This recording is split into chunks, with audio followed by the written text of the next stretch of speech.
পুজোয় চাই নতুন জামা, তাও যদি আবার হয় নিজের পছন্দের, তাহলে তো আর কথাই নেই।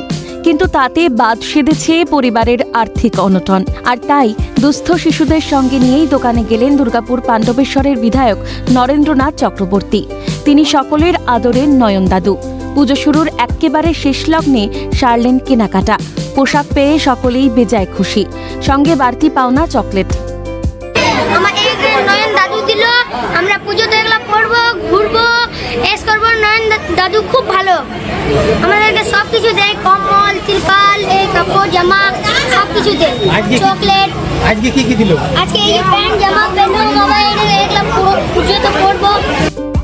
প্রায় 800 জন খুদেকে নতুন জামা প্যান্ট ছাড়াও যা যা প্রয়োজন সবই কিনে দিলেন তৃণমূল বিধায়ক। পুজোয় সবাই যাতে আনন্দে থাকতে পারে তার জন্যই এই উদ্যোগ। পাণ্ডবেশ্বরে তৃণমূল বিধায়ক নরেন্দ্রনাথ চক্রবর্তী। এই পুজোতে সবাই মিলে আনন্দ করব, বাচ্চা 8 থেকে 80 সবাই এই পুজোতে আনন্দ করি, তাই বাচ্চাদের জন্য জামা কিনে দিচ্ছি। জামা আমরা এখানে টোকেন দিয়ে দিচ্ছি সবাই। এটা হলো পাত্রেশ্বরী বস্ত্রালয়, হ্যাঁ, পাত্রেশ্বরী ট্রেডার্স। তো তাদের দোকানে আমরা এসেছি সবাই মিলে। দেখছেন প্রচুর বাচ্চা ভরে আছে, ভেতরেও বাইরেও দাঁড়িয়ে আছে। পুজোয় নতুন পোশাক পরতে কে না ভালোবাসে, কিন্তু ছেলে মেয়েদের পুজোয় নতুন পোশাক কিনে দেওয়ার সামর্থ্য হয় না যে সকল অভিভাবকদের, তাদের মুখে হাসি ফোটাতে এগিয়ে এলেন দুর্গাপুরের পাণ্ডবেশ্বরের বিধায়ক নরেন্দ্রনাথ চক্রবর্তী।